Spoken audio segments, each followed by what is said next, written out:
In the commandment that Jesus would later call the most important, we find a simple instruction that proves very difficult to fully obey. If God asked for just one thing from his people, not sacrifice, not success, not even perfect obedience, but love, would I be willing to give him all of it?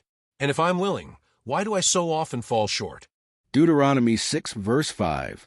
You shall love the Lord your God with all your heart, and with all your soul, and with all your might. At the center of Israel's daily confession stands a command that sounds simple, yet reaches into every corner of life.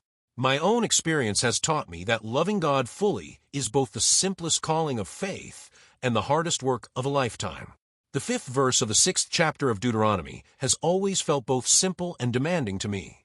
This single sentence stands at the center of the Shema, Israel's daily confession, spoken morning and evening as a way of shaping the heart. Love for God was not meant to be occasional or emotional. It was meant to be comprehensive, touching every part of life. When Moses speaks these words, Israel is on the edge of the promised land, and God is reminding them that faithfulness begins with love, not fear. Jesus later identifies this command as the greatest of all.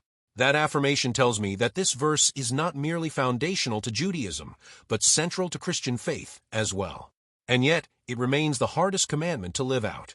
Loving God partially is easy. Loving him with all my heart, soul, and strength confronts my divided loyalties and competing desires. What encourages me is that growth in love brings clarity. The closer I come to loving God the way he loves me, the more my life begins to reflect his goodness. Obedience becomes less about obligation and more about alignment. Blessings become more visible, not because circumstances are perfect, but because my attention is fixed on the giver rather than the gifts. Augustine is often credited with saying, "Love God completely and do as you like." I find that insight freeing rather than reckless. When love for God governs the heart, choices naturally begin to honor him. Moody understood this as well, seeing wholehearted love as the key to receiving everything God desires to give. For me, this commandment becomes a lifelong pursuit rather than a completed task.